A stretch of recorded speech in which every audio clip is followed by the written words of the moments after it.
Hello, thank you for joining with me. We are in A Course in Miracles workbook for students, and today we are on lesson 45. I'm going to randomly open to a section of my text. Chapter 4, The Illusions of the Ego. Section 2, The Ego and False Autonomy, and we'll read paragraph 1. It is reasonable to ask how the mind could ever have made the ego. In fact, it is the best question you could ask. There is, however, no point in giving an answer in terms of the past because the past does not matter, and history would not exist if the same errors were not being repeated in the present. Abstract thought applies to knowledge because knowledge is completely impersonal, and examples are irrelevant to its understanding. Perception, however, is always specific and therefore quite concrete. Now, if you would like to close your eyes and join me in prayer. Dear Father, if left to my own devices, my perception will be skewed. I surrender to you everything that I think and feel. God, please take my past, plan my future, send your spirit to redeem my mind that I might be set free. May I be your channel, God, and serve the world. May I become who you would have me be, do what you would have me do, go where you would have me go, and say what you would have me say, and to whom, dear God. God, I thank you for bringing us here together. Amen. All right, so lesson 45. God is the mind with which I think. Today's idea holds the key to what your real thoughts are. They are nothing that you think you think. Your thoughts are nothing that you think, just as nothing that you think you see is related to vision in any way. There is no relationship between what is real and what you think is real. Nothing that you think are your real thoughts resemble your real thoughts in any respect. So what you think are your real thoughts do not resemble your real thoughts at all. Nothing that you think you see bears any resemblance to what vision will show you. I love that. You think with the mind of God. Therefore you share your thoughts with him as he shares his with you. They are the same thoughts because they are thought by the same mind. To share is to make alike or to make one. Nor do the thoughts you think with the mind of God leave your mind because thoughts do not leave their source. Therefore, your thoughts are in the mind of God as you are. They are in your mind as well where he is.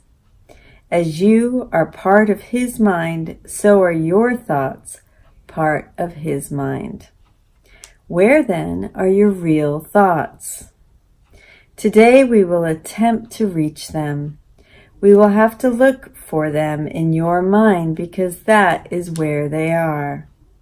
They must still be there because they cannot leave their source.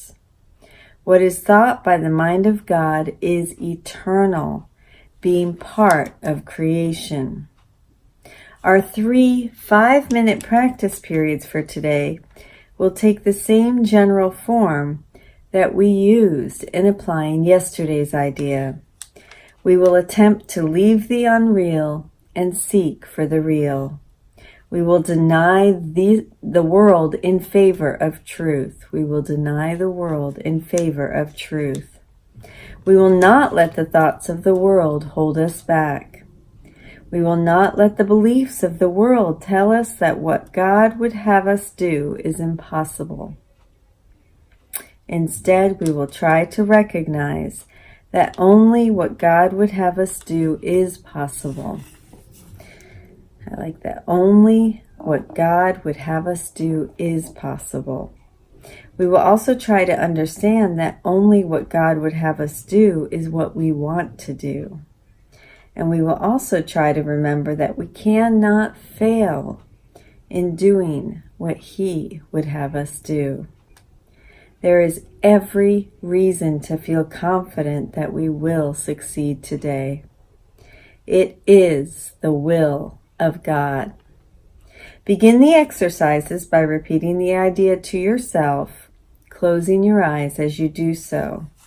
Then spend a fairly short period of time in thinking a few relevant thoughts of your own, keeping the idea in mind.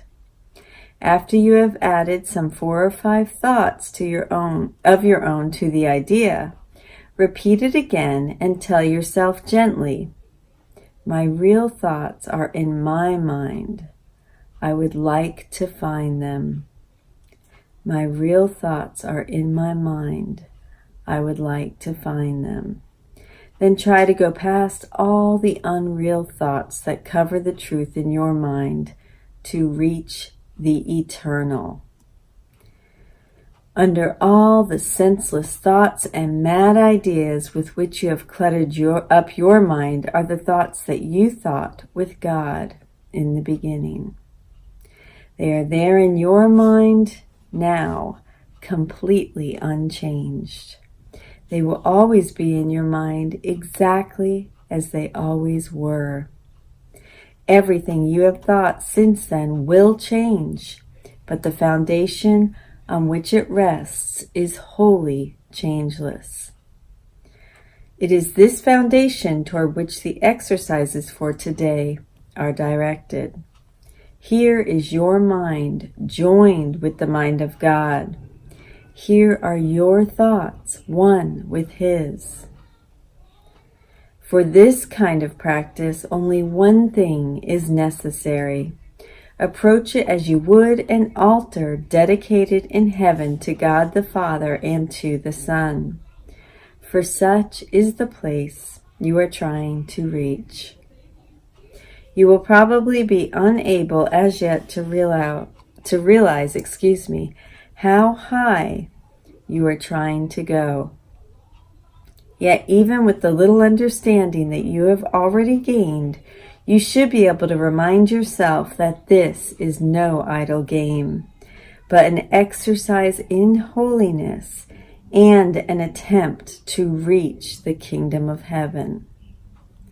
In the shorter exercise periods for today, try to remember how important it is to you to understand the holiness of the mind that thinks with God.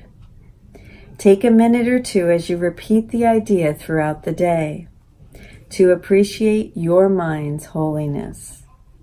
Stand aside, however briefly, from all thoughts that are unworthy of Him whose host you are. And thank Him for the thoughts He is thinking with you.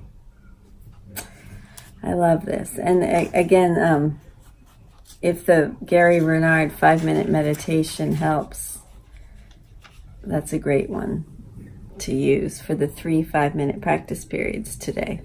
And if you enjoy us doing the meditations together, please let me know.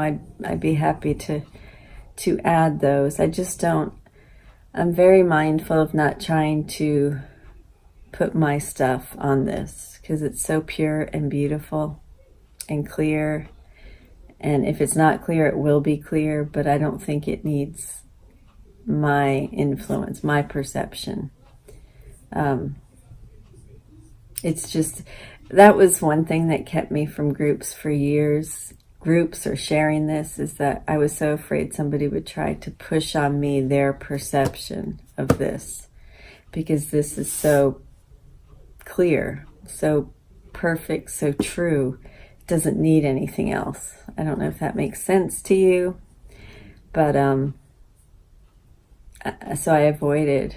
I went to a few groups and I just felt like it was somebody else's perception of the book, and it wasn't that was being explained, if that makes any sense. So I try not to do that I may share some experiences only when I'm inspired to. And I trust that if I'm inspired, there's a reason, there's somebody that needs to hear it. So thank you for joining with me today. I love you. Have a beautiful day. As I see with Christ's vision, by joining with love's oneness, I bless all living things and see only holiness. This is how I achieve loving self-talk. Have a beautiful day, and thank you so much for joining with me.